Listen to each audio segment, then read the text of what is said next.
And lastly, he is the ruler of all kings on the earth. Whatever governor, mayor, president, dictator, or anyone in authority in any place, civil or otherwise, is subject to Christ. Anyone that assumes any kind of authority, whether being a teacher, father, pastor, governor, or employer, is accountable to Christ. That is why there is a lot of responsibility for anyone with authority. And the more authority you have, the more accountable to Christ you are. James clearly states this when he writes, "Not many of you should become teachers, my brothers, for you know that we who teach will be judged with greater strictness. It is this level of authority that brings stricter judgment." And so Christ is the chief, the head, or the ruler of all people who have authority, civil or otherwise, on earth. Everyone in authority will answer to Christ. And this concludes the Trinitarian benediction and the exclusive descriptions of Jesus Christ. But there are certain implications of this benediction. But the following verse is somewhat hard to translate properly. It is most likely a reference to Exodus chapter 19, verse 6, which says, "And you shall be to me a kingdom of priests and a holy nation." But it isn't a verbatim quotation. Now, there are at least two mainstream variants in the Greek texts.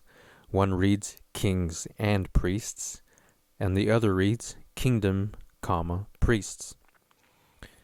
The most reliable seems to be kingdom, priests, which is essentially the same as kingdom of priests, which is what the Exodus passage states. But you may be thinking that this is nothing to make a big deal about. But you must notice that there is a great difference between kings and priests and a kingdom of priests. There's a difference between a king and a kingdom. The main difference is, are we each individual kings and individual priests, or are we a group, a kingdom, of which we are each individual priests? The natural reading would be the latter, because one of the subjects of the passage is the church. And so, a kingdom of priests is, therefore, the church, or Christ's kingdom. And essentially, Christians are priests, being able to go to God directly and minister to Him and for Him. Remember, in the Old Testament, the job of the priest was to go to God on behalf of the people. But Christ has broken that veil, and now we are our own priests, in the sense that we can go to God anytime we need. But at the same time, we are a kingdom. We are a kingdom of believers who serve Christ, who is our head. Of course, He's the ruler of all the world as well, but He does not love the world in the same sense that He loves His church. He gathered His sheep out of the world, so it is impossible for His kingdom to be the world, or to be in the world, or to be of the world. To put it in simpler terms, Christ may rule over the world, and the world may be subject to Him, but He does not provide His special grace to the world. That He only provides for His church. And salvation is not given to the people of the world. Salvation is given to the elect, who are taken out of the world. And once the salvation is applied, they who receive it are pulled out of the world and put into this kingdom. And they are welcomed into Christ's kingdom. They are made as a priest, able to go to God anytime they need and speak directly to Him. And this is the great accommodation that Christ has given to His people. He has reconciled us with the Father in such a way that we are able to have direct communion with Him and enter into the kingdom of His Son. Christ has taken us away from the world, away from the wrath of God, and placed us into a loving relationship with Him. Before, we were haters of God and hated by God, but Christ brought peace to us and has mended our relationship with him. And we are now invited into Christ's kingdom and able to enter the courts of God and seek counsel from him immediately and directly. Christ has brought us up into the throne room of God and given us the closest position to God as possible, and to be able to speak with him as Father. No longer do we call God blasphemous and undeserving names, and no longer does God call us wicked or other deserving names. But now God calls us beloved, and we call him Father. This is the work of salvation that has brought us together in harmony once again, as in the Garden of Eden. We stand in the courts of the kingdom, praising God and fellowshipping with our brethren, who have been brought in the same way that we have. And therefore, there is no reason to quarrel. There should be harmony between the brethren.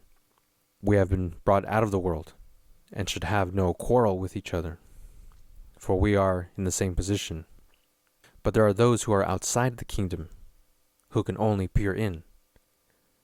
And here I want to create this image in your mind of the surrounding walls of a castle or of a kingdom. But outside these walls, there are those who are of the world, who only peer in. They see nothing, and even more, they experience nothing. And of course, God sends us out to tell them the great message of salvation, but they reject us. Very few will listen, in fact.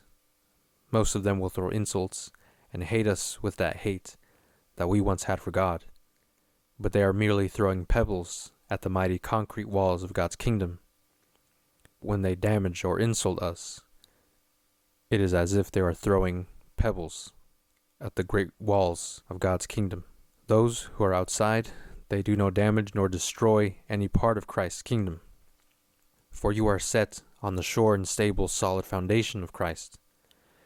Nothing can knock you down or steal you from his hand, for he is a strong and perfect ruler. This is precisely why John writes, "To him be glory and dominion forever and ever." John is reiterating the main message of this revelation, that glory and dominion are Christ's forever, and no one can take that away. Your bodies may be damaged, but if you stand with Christ, you are part of a kingdom that never fades and will never be destroyed. Christ will always have his remnant on earth, and he is faithful to preserve that remnant unto salvation, unto glorification.